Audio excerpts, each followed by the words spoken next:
જે બેને સુસાઇડ કરેલ છે એ એના હાથે જે ઇન્ડિયન બેંકની જે બેંકમાં સર્વિસ કરતા હતા એના હાથે કંઈક એને એક તરફે પ્રેમ હતો કે હતું, એના કારણે એ બંને વચ્ચે રિલેશનશિપ હતું ને એ દરમિયાન એ લોકો ઘરે આવેલા અને ત્યારે એને બી એક સુસાઇડ નોટ પોતાના પર્સમાં રાખી અને એને સુસાઇડ કર્યું. એ બાબતની તપાસ જે તે વખતે અકસ્માત મોતનો ગુનો દાખલ કરી અને પોલીસે તપાસ કરી. ત્યારબાદ તપાસ દરમિયાન આ કામના જે મરણ ગયેલ ભાઈ છે એ ભાઈને આજે એની પ્રેમિકા તરીકે ઓળખાતા એ બેનના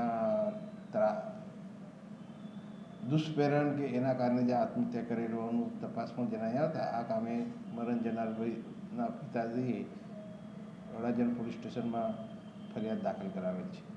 મરણ જનાર છે રાકેશ ભાર્ગવ કરીને, અમન રાકેશ ભાર્ગવ કરીને છે, ઇન્ડિયન બેંકમાં નોકરી કરતા હતા એ, બરાબર. અને એમની સામે જે આત્મહત્યાનો જે ગુનો દાખલ કરવામાં આવેલો છે એ એક લેડીઝ છે અને એ અંગેની ફરિયાદ હાલ તપાસ ચાલુ છે.